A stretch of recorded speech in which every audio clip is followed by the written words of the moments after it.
because I'd heard loads of reports from around our area of big cats around, but never ever seen one of these beasts myself. So it was like, oh, I've seen one of the big cats at last. Seeing is believing, and I have no proof of what I saw that day other than what I can describe. It was huge. It was like the weightlifter of cats.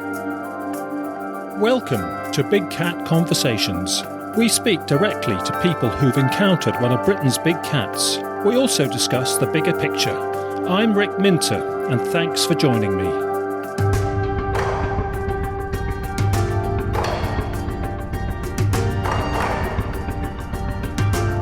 Welcome to episode 58 of Big Cat Conversations. We're coming to you in late August 2021, and this happens to be the second birthday of the podcast. We're delighted to have got this far and to have such a supportive community being part of the show. So thanks to all listeners wherever you are across the world. And for this episode, perhaps it's fitting that we're back at home base in Gloucestershire in southwest England, where we produce the show. Having said that, our guest Tom has moved away and now lives in Somerset, but we're going to relive a couple of incidents Tom experienced just a few years back when he resided near Stroud in Gloucestershire. So Tom, welcome along. Thank you, Rick. I'd like to thank you for having me on the podcast and happy birthday. Thank you very much indeed. We'll enjoy it. We'll make the most of it. I'm sure. Great. No pressure. No. Tom, I'm speaking for colleagues here in Gloucestershire. We miss you as part of the network here because we enjoyed having you around. Thank you. Yes. But I know you join in the email discussion sometimes. I do indeed. Yeah, and we have some polite, if not robust, arguments sometimes, but that shows we're being objective. Yes, there are some back and forth, should we say. But it shows that we take the subject seriously and we don't fall out, we just justify our position. And that's all trying to be objective, which is how it should be, so. Exactly, and I think that's how you actually get to the crux of the matter anyway. Yeah, sure, if we ever can. If we ever can, yeah, quite right. Now, Tom, I know you are fully immersed in the subject of big cats now.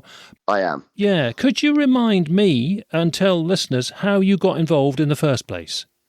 Yes, so between the ages of 10 and 12, my biological father was very much interested in big cats. And at that stage, it was only newspaper articles and word of mouth.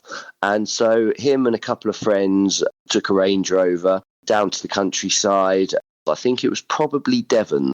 And it was an area which was a particular hotspot. And they took a pretty top-notch camera at the time. And they went there during the day, but with the view to stay the night. And they found what they thought was a den. They got quite deep into this den, and people being people, and it being dark, they did worry themselves a little bit, let's say, hairs on the back of the neck kind of thing. And they ended up, all of them, running out of there in the end. Some of the footage was quite interesting. I haven't seen it for many years. They didn't actually catch anything specific, although they thought they may have seen a print or two. And they did certainly find kills, animal remains, and it was in a very specific area where they had information. Now, when I heard this as a child, my mum, on the other hand, she was somewhat a skeptic. She was a businesswoman who owned her own company, a rather large company that she set up herself, and so she's a hard-nosed businesswoman and didn't really veer in the way of something that couldn't be pinned down by evidence. So I was stuck in the middle somewhat. By the end of that, say within a few years of having a minor intrigue, I'd settled my mind that, yeah, potentially they could be there, but I'm not absolutely sure. And then many years onwards, up until this first sighting, I genuinely didn't think much more of it. Okay, so it was your dad's first time at it. He had a bit of beginner's luck, but he was tipped off of a place to go, and he thought he might have found some evidence of sorts anyway. Yeah, correct. Yeah, exactly. And it was in Stroud you came up with your own surprise encounter early one morning waiting for the bus near Stroud Town Centre. So tell us all about it. Yeah, I did. It was early one morning, about 6:30. It was a number of years ago now. Winter-esque time. I was standing there waiting to go to work with a colleague of mine. He was in his 50s. He went to Oxford University. I only say this because he was like a sensible chap. He was standing there and he said to me, Tom, look behind you. There's a cat crossing the road. And he said it to me in quite a strange way. And I thought to myself, that's a strange thing to say because cats cross the road all the time. And that happened all in a split second. So nonetheless, I turned around and literally 7 meters maximum from me, there was a cat. Without a doubt. I mean, I've been to Kenya on holiday for 3 weeks. I've seen wild leopards.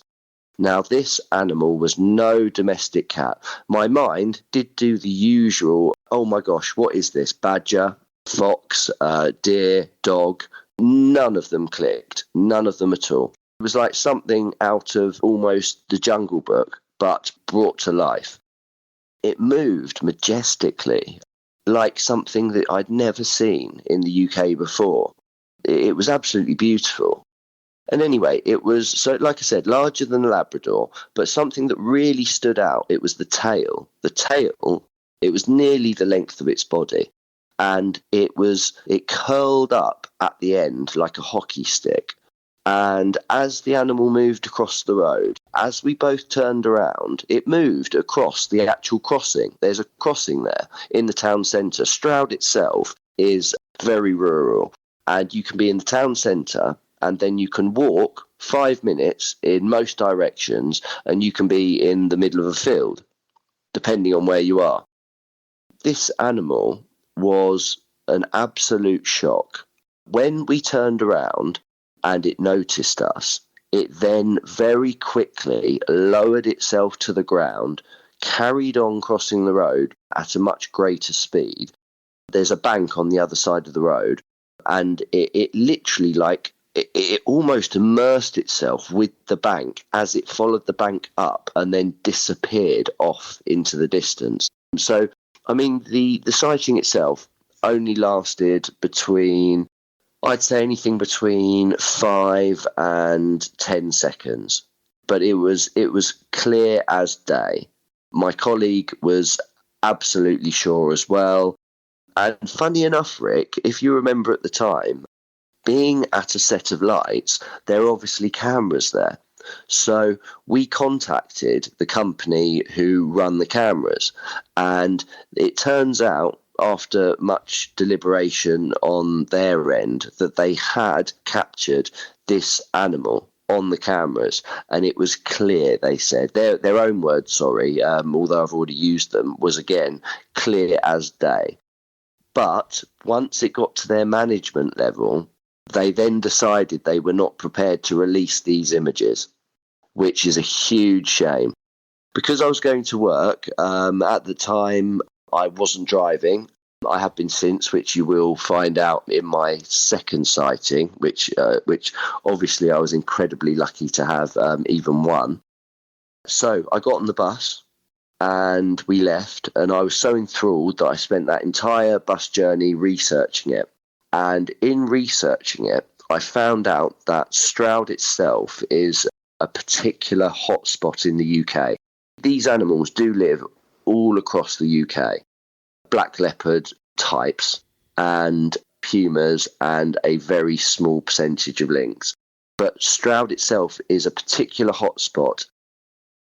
The location, I mean, there's sightings all around the Stroud Valleys, which is a very sort of higgledy-piggledy, hilly landscape where houses mix with commons and woodlands and things, so people do have a chance of seeing them, even in or adjacent to their gardens sometimes. But the amazing thing was you saw one right by the town centre shops. Right by the town centre. Yeah, I mean, that's going to be full of traffic and very bustling in daylight hours and office hours. But, of course, this was early in the morning before there was much about, presumably. There was the odd car here or there which would turn around at the roundabout in front near the old police station. But other than that, there were no other cars. And I think that is why the animal was there. But the area that the animal came from was, so the other side of the road, there is a shrubbery area. I think there's a bench there as well, and it's quite enclosed.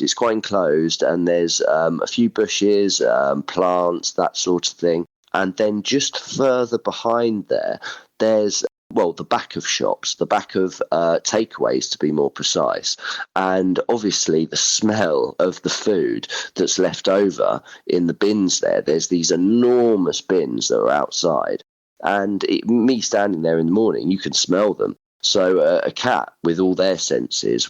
So it makes sense that the animal was there. But there was also a water duct, like a tunnel, basically, which led out to one of the fields right on the outskirts. And potentially this animal would use this duct, this tunnel, to get into town safely, to be able to look around this area.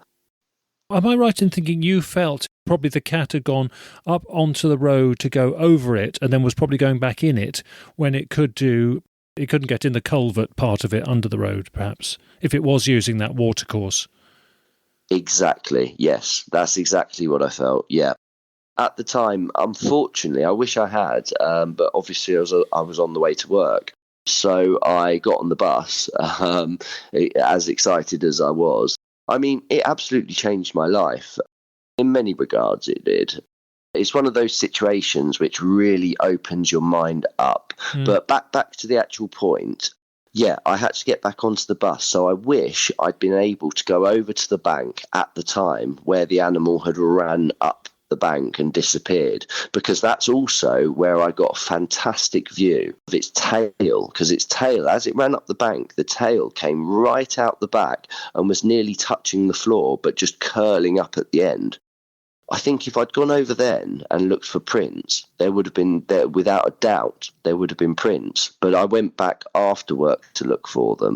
And obviously people had been walking over it all day long, so it was nigh on impossible to find them, if any were even there. Yeah. The meat smell is a good theory. We've had other people. I know that Nigel Spencer, who we heard from Leicestershire on this podcast in one of the early episodes, he's had reports from the back of takeaway places on the outskirts of Leicester in the past where there's been meat smells. We've had the same in Gloucestershire. In fact, two of the burger van lay-bys on the edges of Stroud have had sightings around them. One night, Frank Tunbridge and one of the other investigators spent sitting out in the car late at night, after a sighting behind it when it had closed down. So, yeah, you're right. It may well be an attractant, and why not? And I know that some people have felt if you're going camping and you want to set up trail cameras, have a late barbecue and then set up your trail cameras and see what that attracts. As bait. Yeah, absolutely. And funny enough that you actually bring up Frank. Once I bought your book and then read it, I then obviously got in touch with yourself to explain the sighting and start to learn an awful lot more about these animals. I mean, there is absolutely no question that they are here, without a doubt. The last thing that crossed my mind when I saw that animal in such a short space of time, what did I say, 5 to 10 seconds, was to take my phone out of my pocket and take a picture. My mind was still catching up with what I was actually seeing. There was no way on this earth that I was able to then think, oh, right, okay, on top of my mind trying to catch up with what I'm visually seeing here, am I then also going to be able to take out my phone and take a snap of it? And even if I had got my phone out and got it onto the take a snap section at the time, phones have improved, there's no way I would have got a shot. Absolutely no way. Why did you say that? Because of overall excitement, because of the speed of the animal itself. There's no way I would have been able to zoom in. It was moving the entire time. And as soon as we turned around and saw the animal, it was aware that it was being watched, and it sped up. It moved on. It was like, right, I've been spotted. I don't want to be seen. Let's get out of here. I wouldn't have been able to get a shot. Very unlikely. Very unlikely. But like we say, it was actually caught on camera by the CCTV images at the traffic lights. We contacted them.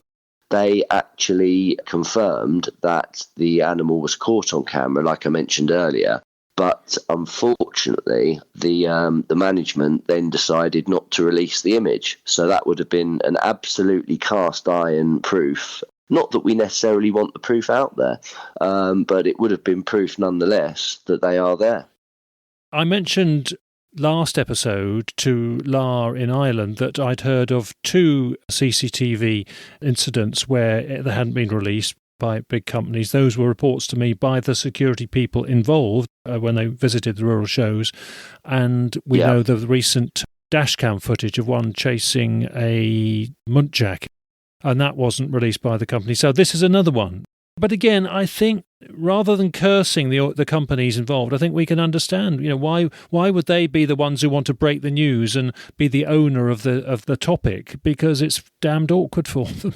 Absolutely. And in business myself, and having many friends who own businesses and family, and I totally understand why you wouldn't want to, why you would prefer to brush that under the carpet, because it's unwanted publicity. There's no upside, really, as far as they're aware, Yeah, I quite agree. It's quite understandable, but as frustrating as it is in a way. But can we get back to your observation of it? How would you summarise its attitude and its health and its demeanour? Did it look fit, wild and confident, basically? And what else did you notice about it? This is an interesting one because it certainly looked fit and wild, without a doubt wild. So it looked fit and wild. But having spoken to, as I mentioned earlier, Frank Tunbridge, what we believe now is it was a female black leopard, because it wasn't a large tom. It wasn't a huge, it wasn't one of the leopards that you would predominantly see in a zoo. It was slightly smaller, certainly larger than a Labrador. Certainly not a domestic cat in any shape or form, but smaller than a tom leopard. So it was a little bit thinner. It was the way that it moved as well. It was the dimensions of the tail. It moved like nothing that I have ever seen in the British countryside, in person or on YouTube or on Discovery Channel or anything like that. It clearly knew what it was doing. It used the bank to its advantage. Everything it used to its advantage. Even the shadowing. As it made its way through the crossing, where the shadows were, it linked around the shadows without even thinking. It was second nature. It was clearly an animal that was in tune within its environment, which is an odd thing to say, being in a town centre. It just means that wherever you put that animal, it is going to use every element of its environment, aspects that human beings wouldn't even necessarily consider. Yeah, inherent stealth. That's a very good way of putting it. Yeah, quite right. So it may well have used that route before. The CCTV footage of domestic properties or residential properties or private companies' footage is often not looked at because there's no need to spend ages reviewing it. So they may have had it on CCTV at other times and never been asked to review a certain time when they might have had something on. So who knows? Yeah, absolutely. The colour, Tom, how would you describe the colour of it? Black, absolutely, yeah, jet black. Completely jet black. There was no other colourings that I could see. And fur-wise, it wasn't bushy at all. It was quite sort of, I'd say, what's the best way of describing it? Kept. It was quite kept. Okay. Of course, you are making a... One thing we've got to be careful is that we don't sort of have a standard yardstick for a male and female leopard. I to some extent, I'm contradicting myself because I tend to do that. I tend to think if somebody says, oh, it was like a stretched Labrador, that's more likely to be an adult female. And if somebody says it was like a German Shepherd, only a bit longer, I tend to think, oh, that's the Tom. But again, that we got to be careful that we don't always say that's the template. Yeah. Could be a young male. Yeah, exactly. Or just a smaller male, that hasn't evolved to be quite as big because they're going to adapt. They're not all going to be the same profile. Sure. Yeah, no, that's a good point. Yeah. Yeah. Okay, so a black leopard as far as you could tell, and you were close enough for not to be mistaken, and the second witness, you would say, presumably. Oh, absolutely. We both agreed. We were both absolutely in awe. And at 7 meters, although it was dark, it was still lit up. You could clearly see. It was far from pitch black. No, there was no doubt in either of our minds. I mean, we questioned every possibility. Every single time we came back to that is exactly what it was. Yeah. And your emotions, you said you were in awe. What did it make you think about these cats that are out there having had that close encounter? Well, it's almost transferable, because when you see something like that you didn't think was necessarily there or hadn't crossed your mind, it's transferable. You think to yourself that animal is not there, and then you see this animal and it is there without a shadow of a doubt. Sorry, you mean transformational? Is that what you mean? No. Transformational is a word, yeah. But transferable, because separately to the actual animal itself, it opens your mind up. You think, well, in this day and age with cameras everywhere, they'd be seen. Now, when you see an animal like that and it hasn't been seen before, and then you see it, it makes you think, what else about this big wide world don't I know? It opens your mind up. Got you, yeah. Yeah, that's what I mean about transferable. But it was, transformative as well, very much so.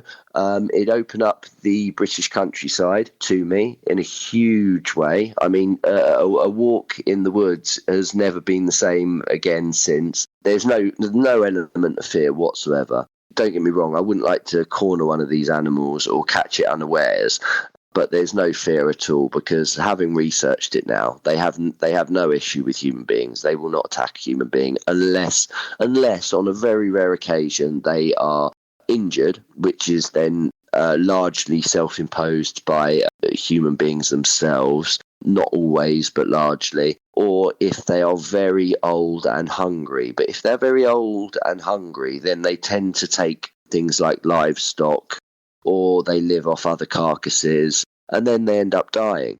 Or go fishing in somebody's koi carp lake, which we had at one situation. Yeah, I think I heard about that. Yeah. They're very resourceful. They'll adapt as they need to. You're right. It's all about survival. So the last thing, if you're an animal like that, the last thing that you'd want to do is put yourself in a situation when survival is the number one. The last thing you want to do is put yourself in a situation where you could get injured. A small injury, an injury that we could go to the NHS for and get patched up and get on with our daily lives. An injury like that, they don't have an NHS. That could be game over for that animal. They're not prepared to risk it. And you saw that because it was going about its business and it didn't want to divert. Obviously, it registered the fact you were there, but didn't want to divert to hassle you, and it didn't want any hassle from you. Absolutely, yeah. The events afterwards, obviously you got the frustration of knowing that the CCTV footage had not been released and wasn't going to be released. Then you became even more active. You already started to get interested and wanting to network with the investigators in Gloucestershire, and then you became more active as a result of that. Is that right? I did, yeah, correct. I got in touch with yourself and then various other investigators, and I would drive around to various hotspots. I'd ask about areas where cats were seen quite often, and I would go and look at those areas often after work, once or twice a week. I'd drag my girlfriend along, who claimed to be interested at the time, but she would bring it up once or twice when she wasn't so happy.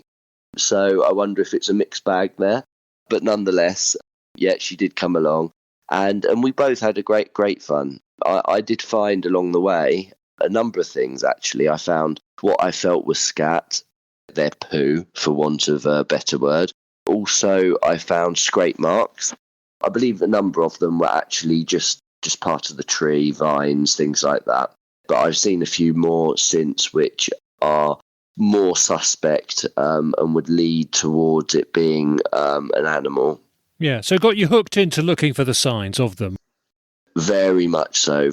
And there was one other incident as well where there was a deer There's a piece of land in Gloucestershire where a woman would go walking at 9:30 in the evening. It was in the summer, and she'd walk the same way, same path.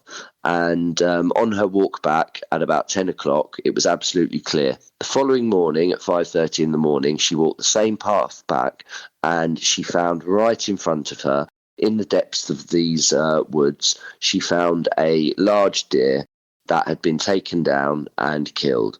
Now, I was alerted to this situation via, I believe, yourself and Frank Tunbridge, and I drove down there again with another investigator.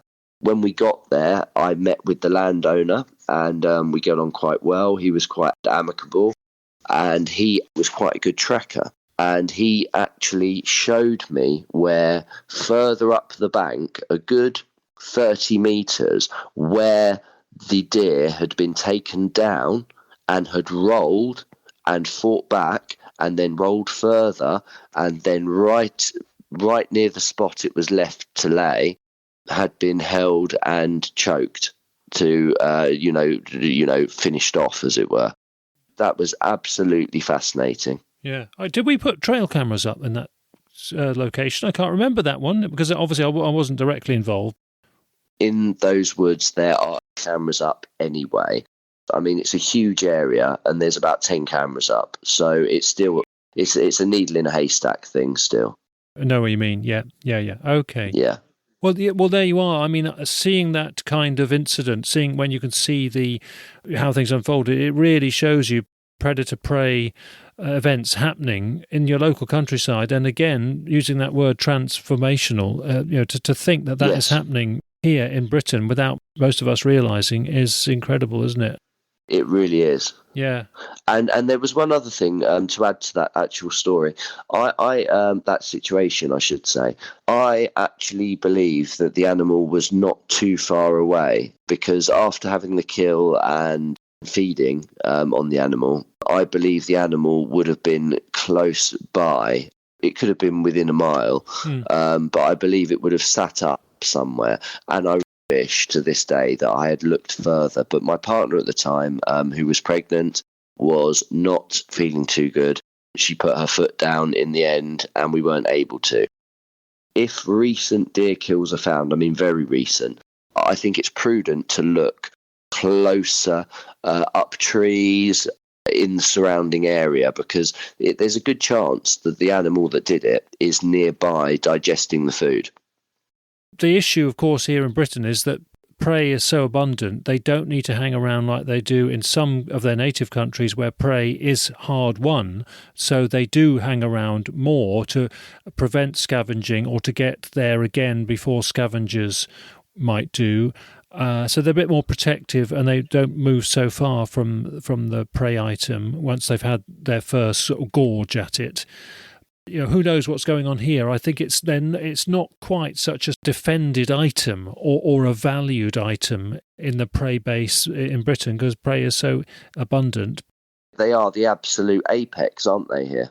Yeah, but of course there's plenty of scavengers, but they can easily get something in 3 or 4 days' time the next time they do want a second go at something. So the second go at something may just be kill something else, kill another muntjac deer, kill another yearling roe deer or whatever, or Quite some right. rabbits, rather than return to that carcass that may be 4/5 gone and only the gnarly bits left. But I think you're right in general. Once we find a potential carcass of potential prey, we need to investigate it and analyse it and put trail cameras on possibly. But let me tell you an incident that happened in January this year. I don't think I mentioned this on the podcast. I'm not going to be specific about the location. A farmer and his son and his grandson in Gloucestershire were out walking on their land, and they saw what they thought was a black bin liner. Many people have seen black bin liners, and they've turned into big cats, and this one did. Yes. Oh, wow. Not the grandfather, but the father of the three went closer to examine it, started walking away, and they were all very sure it was a black panther that they'd seen, and they were astonished because there was no local context for big cat sightings. I think they knew in general that there were big cat sightings around, but not right on their doorstep and on their land. Now, about 2 days later, they found a deer carcass in a wood on their land quite close to the farmhouse and thought, this has to be the big cat's work that we saw the other day. And it hadn't been consumed, but it had been dispatched, it seemed, and it was seemed to be a fresh kill. So they were deer stalkers themselves, and they had 12 trail cameras across the land because they used to monitor the deer on their land, or they do monitor the deer on their land. You would have thought 12 trail cameras on a smallish medium farm might have... would be enough. Yeah. Yeah, would potentially be enough. Yeah, absolutely nothing on it, including one of those trail cameras in that copse, and it wasn't a big wood, it was a copse, where the deer carcass was, but absolutely nothing, no sign of it. So it just goes to show you. Yeah, and it's the sort of location where I would have wanted to go there, meet them, keep in touch with them. And if they have said any other news, and they'll keep me posted, of course, which is lovely. All I would have wanted to do was put a few trail cameras up, really, other than check for signs. But it was a bit too late when I got to hear about it to check for signs. But with those trail cameras up, I thought, right, job done. But there we go, nothing. And in fact, it reminds me to say that here in Gloucestershire, I mentioned the end of last episode, we've had at least 6, I think actually 7 reports, credible reports, in the last 6 weeks. Different areas, including different parts of the Stroud Valleys area and a couple of other locations in Gloucestershire, all with a history of sightings, all with new informants, new witnesses turning up saying, we've seen, and they were all black panthers. Amongst 6 or 7 reports, you would expect 1 or 2 tan-coloured puma type reports and maybe a lynx report, but they're all black panther types. And I spoke to one of the witnesses. He saw it absolutely right in front of his car as he drove up to it because it was on a farm track. Wow. He thought it was a black holdall, he said, that had been dumped or left on this farm track as he drove away from scoping out a building piece of work that he had to do there.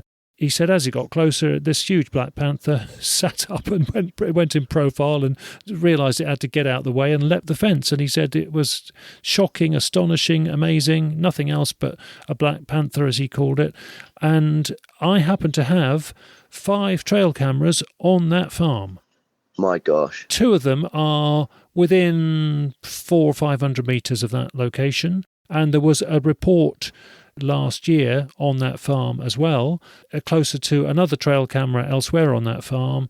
But there you are, 5 trail cameras on that farm has produced nothing, yet we know there's been 3 sightings on that farm in the last 12 months. And of course, it may have been around more, and both the 2 this summer that just happened in the last month, they've been people who knew nothing about big cats. One of them was a foreign gentleman who knew nothing about the history of big cats in Britain, so it was a complete shock to him, and he looked online to see what it was all about. And then he went to tell the farmer and said, I saw this happen on your land. I've looked up on the internet to see that you do get big cat sightings, and indeed I've seen one. And there we are. We were ready and waiting with the cameras, but nothing.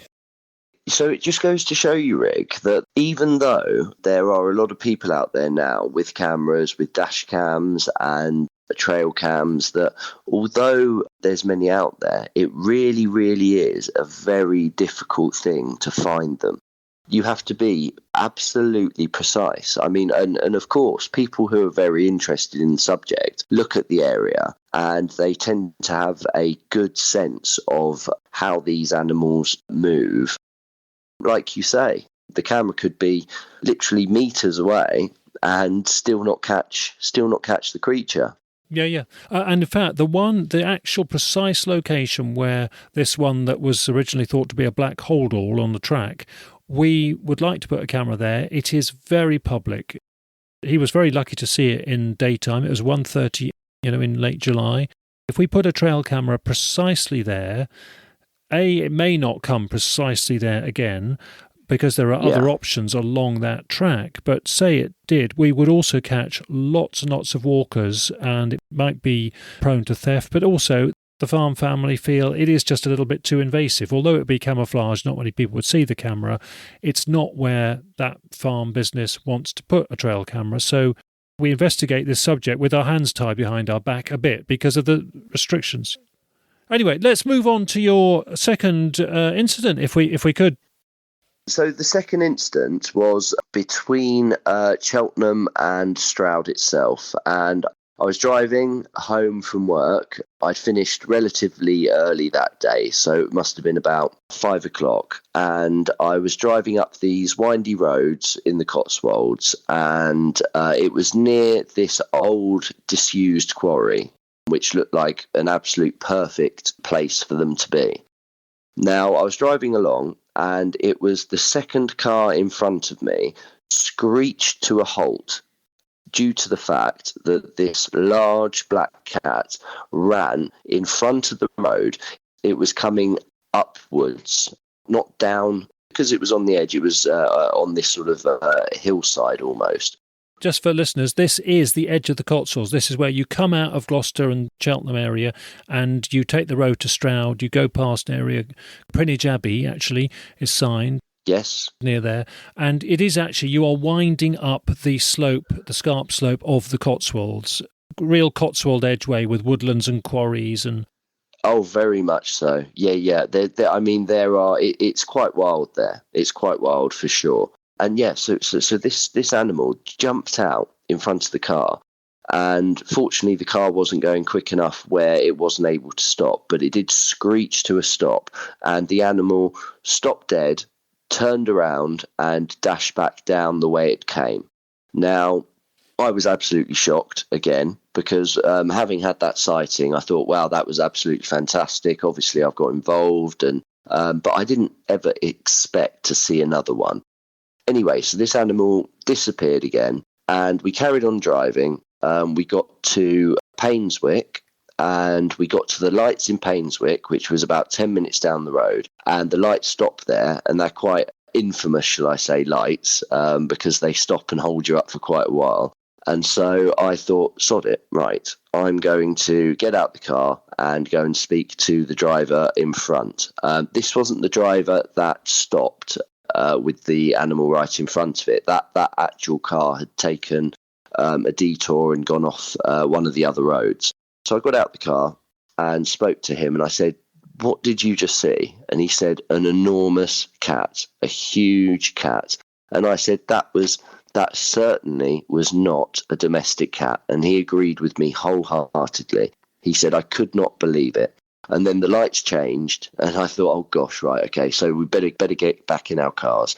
And we did, and we carried on, and that was that really. But to have confirmation and corroboration by somebody else. Yeah, so he was in the car directly in front of you. You were the third one.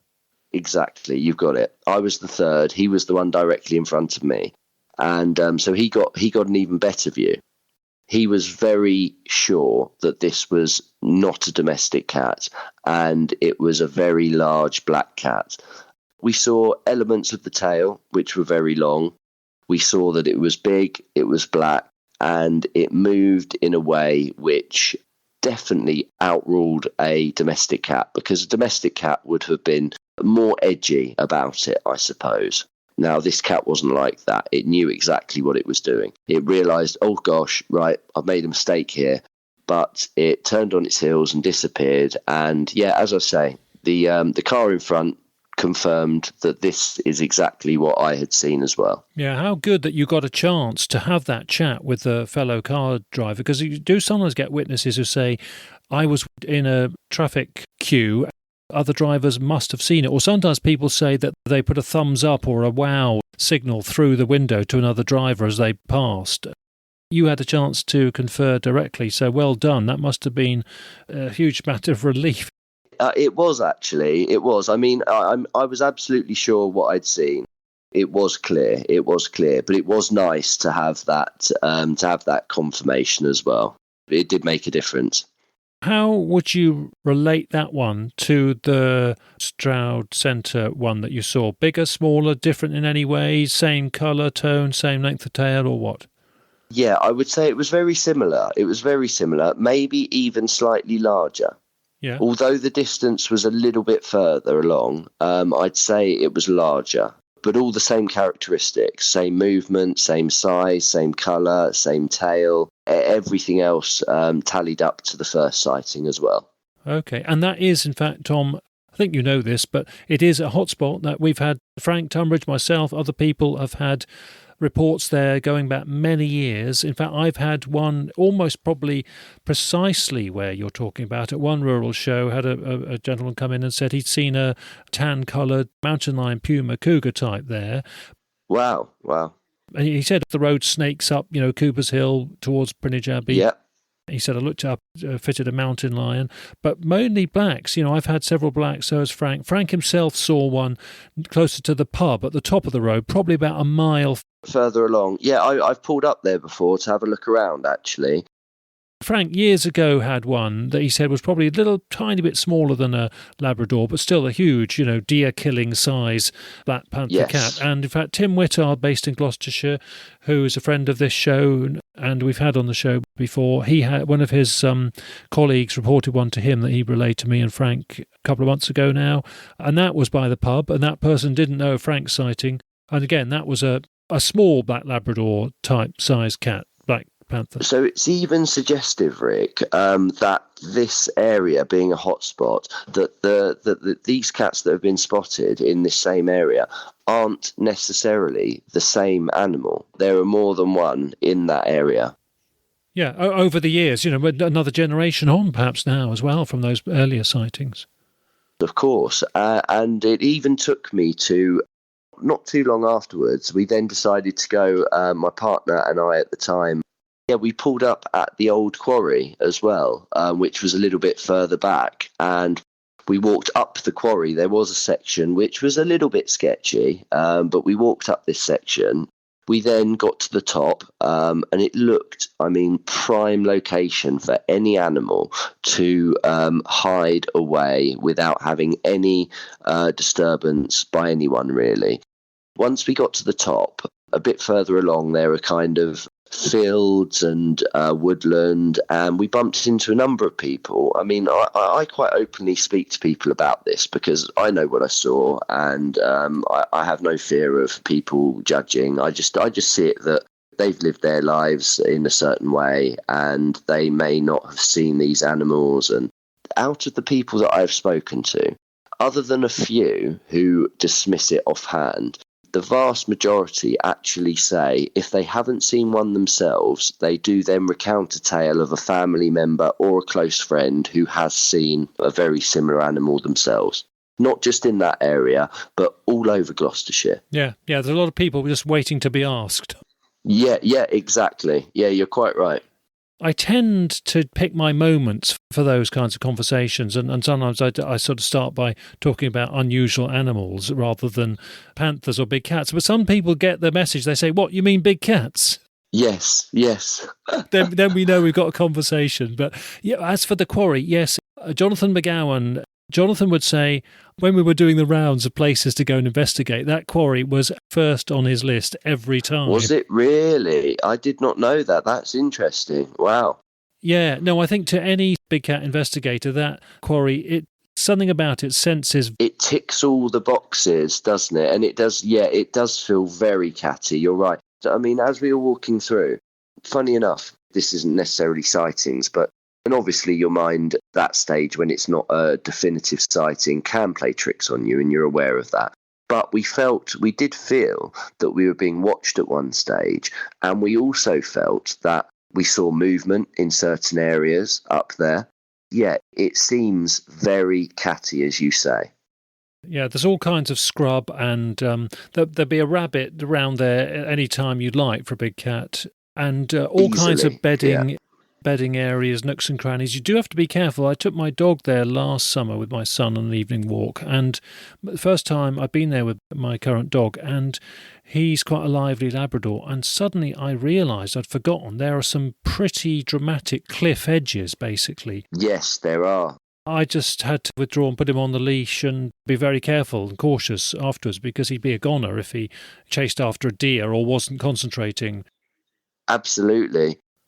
Sheer, real sheer cliff edges with deep drops. So many listeners will know of old quarries are great places to explore, whatever your interest, for just fascinating places of all kinds of historic and of course wonderful for wildlife because they're very infertile. So you've got lots of emergent plants growing up which aren't competing with other plants. So very good botanically, some of them. Exactly, and also as you mentioned, the way that these these sort of cliff drops, it's very difficult for a dog to traverse.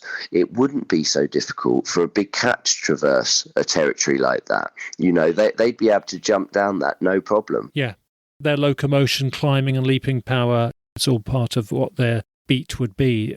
Able to do, yeah. So, Tom, the final sort of section, really. I mean, what do you think about big cats living wild in Britain? It really it weighs on your mind, isn't it? Something that is a strong interest that you sort of want to continue pursuing. Very much so. Initially, I was very enthralled and I got involved. Where we put those cameras up ourselves, I won't mention the exact place, I found places within the areas that we put these cameras, but much further in, I found areas where there were lots and lots of bones gathered together. It felt so big cat area. You could see how that they lived there.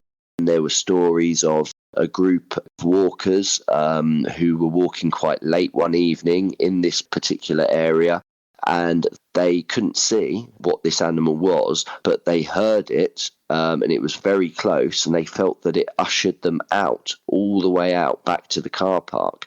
Now, I've been all the way in there, and I have found areas where I thought, this is definitely where they've been. I mean, the bones at the time were quite old, so I think it was an area that they had used. And then there were other sightings in that area as well. I think a young dad with his, funny enough, same age as my boy, a 4-year-old boy who was walking along the way that I used to come into that area, actually, because I'd come from a different way, not the main entrance. Apparently there was a sighting there as well by this gentleman who saw it clear as day. And obviously he was concerned because he had his daughter with him. That was a sandy brown puma cougar mountain lion type as well, that one. Wow, so that wasn't even a black one.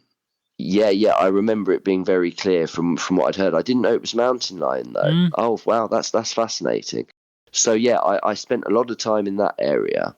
Then, as time has progressed, being a single dad, what I decided really was the best thing to do is to get my boy to the point where he starts school, which he does in September now, which is fantastic. I can focus more on, I work full time, I have a business, and I can now put more time into my work and more time into my hobbies as well. The plan now is to, over the next kind of 6 months or so, is to invest in some more high-tech kit. And now I'm living in Whirl near Wedmore, near Banwell, and Banwell is actually again an area which has had quite a few sightings. I get told of them, and it's in the newspapers as well. So I'm going to make a point of checking out those areas. This is generally mid-northwest Somerset, sort of below south of Bristol for people's geography lesson. You've got it. And so there's so rather than as much as I'd like to give up the day job and do this full time, at this stage, I think as a keen hobby, it's something that I'm certainly going to take up more. I'm also like an avid fisherman, so I do spend time fishing in the middle of nowhere. Unfortunately, I haven't come across anything that I've been aware of. I mean, I've heard certain things, but I couldn't say by any stretch that it's a big cat. But I would certainly be more aware now. Send any fishermen our way for the podcast. I have heard stories from fishermen as well myself. So, that's something that I could... there's a few people I could point in your direction in regards to that, for sure. Excellent, yeah. And your son bringing him up, it presents a sense of adventure to a walk, doesn't it? Looking for tracks, at least. Yeah, very much so. And like I say, I have no fear of them whatsoever. And if there was ever a situation that was tricky, I feel I know what we'd be able to do anyway. I'd have him on my shoulders. But it's so unlikely. They are more scared of us than we are of them. It's all about survival to them. They don't want to get involved with us. It's more a myth that these creatures with big teeth, it's folklore, isn't it, really? But it's very far from the actual reality of how these animals deal with their day-to-day lives. Right. Well, very good to hear from you, Tom, and very good to hear that the emotional impact and sense of intrigue and sense of discovery is staying with you, and it might pass on to a new generation. Yeah, absolutely. Anything else you'd like to say? Anything else you don't think we've touched on?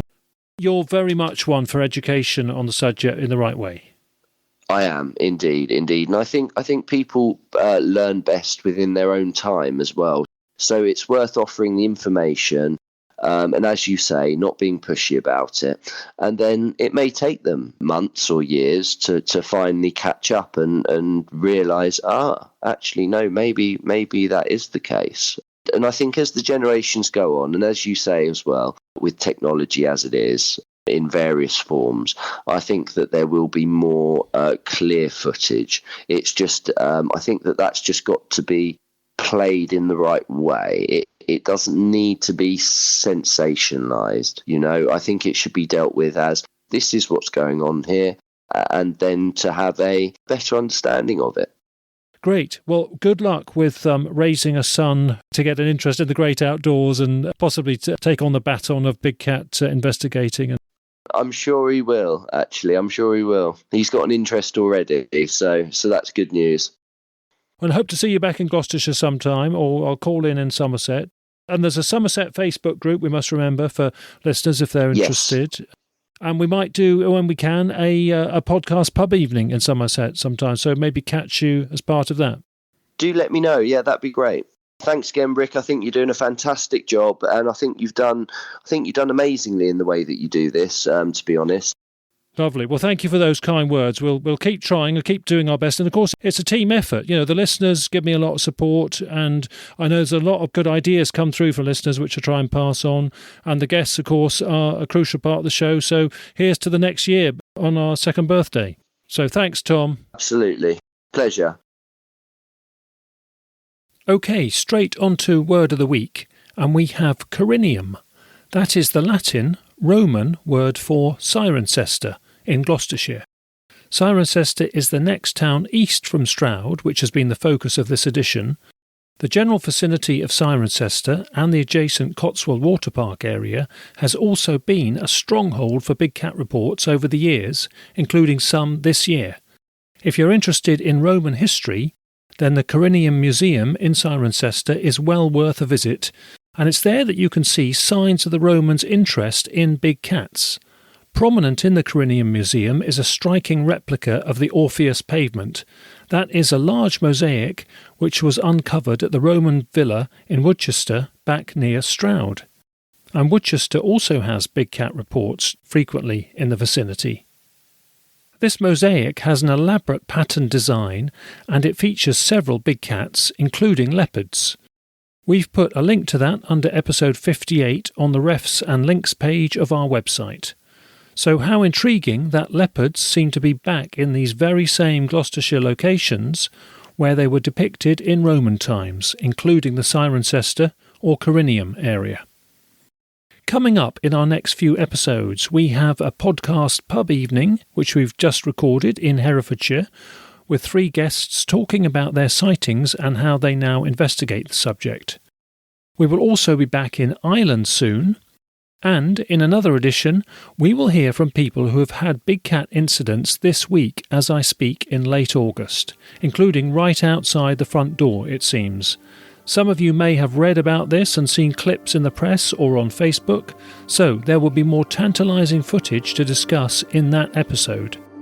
Meanwhile, remember you can email me anytime with feedback, ideas and suggestions.